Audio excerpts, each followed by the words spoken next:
Today I'm going to teach you how to set up and thread your sewing machine. The first thing you're going to do is you're going to pull this out.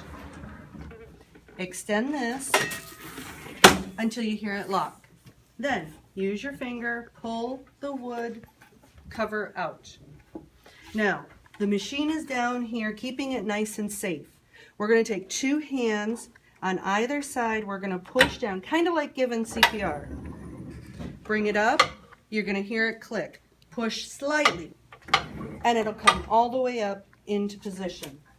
Then, when you sit down, you must keep your back against the chair.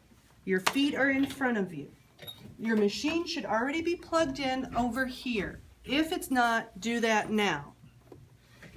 Take the foot pedal, which looks like this, or like this. Put them down. First, with this one, you need to take the cord and unwind it. And then over here, right here, insert it. Put your foot pedal, whether it's the black one or the gray one, put it down so that you can put your foot and push. Now, your machine is all put together, ready for you to start. You're going to come over here and see where it plugs in. You're going to push that. You're going to listen for the sound. That means your machine is ready to be threaded. Because we use this type of thread, which is called stacked thread, we're going to use this spool pin. For our purposes today, I'm going to use red so you can see it better. Now you want the thread to go behind the spool. Okay, this is your spool pin. It comes behind it. Then we're going to take it through here.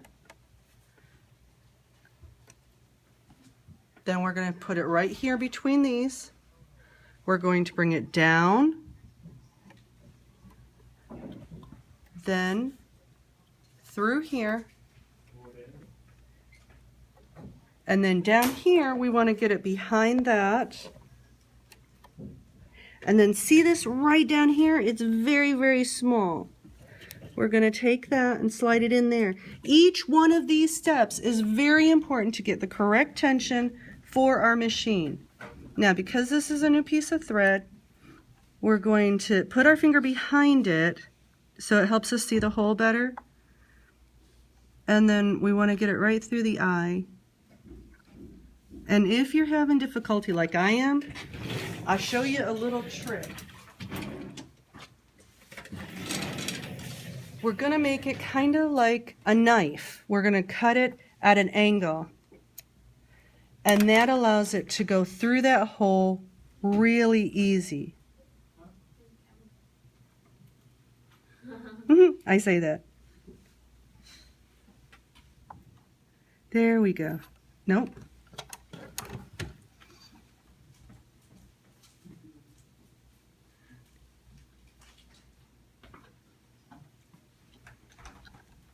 Did I do it? Okay.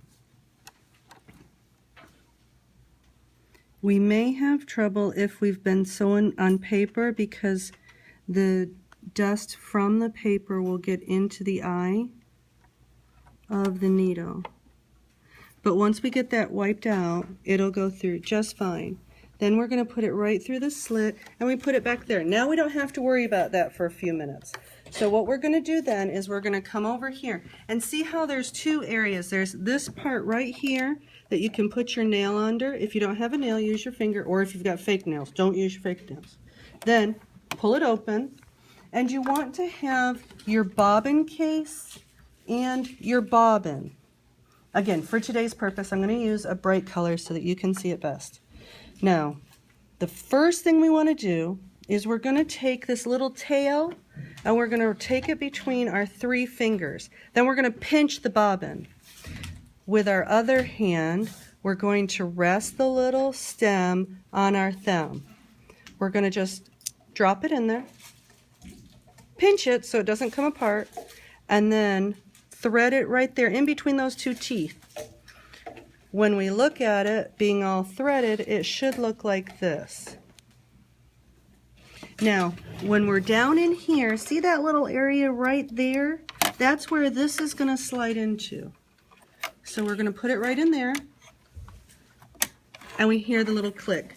Now, there's a cutter right here, and what you want to do, see how it cuts it? That will make it the right length so that when you do your sewing, the bobbin thread will come up. So we have our sample. We take our sample, and let's say that we're going to sew at 5/8. So we take and put the presser foot down. We have the thread coming out the back. We don't have to hold the thread on this machine because it's more advanced. So we put our foot on our foot pedal like that, just like you're driving a car. If you're a freshman, you will drive a car someday. Keep your body so that you're straight. Do not lean into the machine, because if you do that, if a needle breaks, it'll come up here and it can hit your eye and make you blind. A bad thing. A lot of paperwork.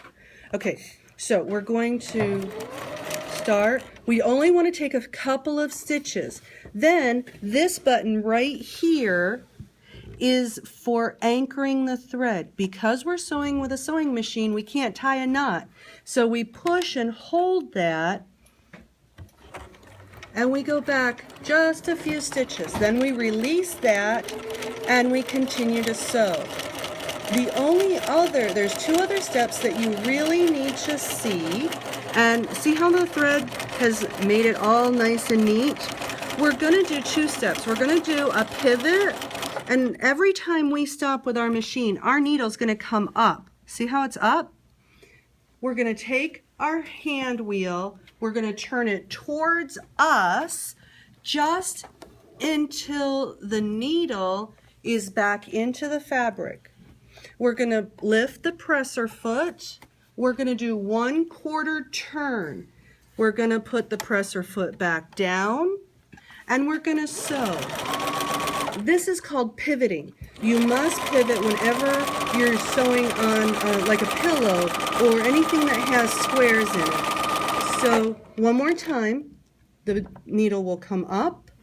We will take our hand, turn it just about 1/4. That will put the needle into the fabric. We'll lift the presser foot. We'll turn the fabric 1/4 turn, return the presser foot to the downward position, and we'll sew. Now let's say that we're all done sewing our two pieces of fabric together for our pillow. Now we need to anchor this end stitch. So we're going to push the anchoring stitch. We're going to go back just a few stitches, and then we're going to come back. Now we're done sewing. So we're going to pull our fabric. We're going to use this knife, and we finished. Good job.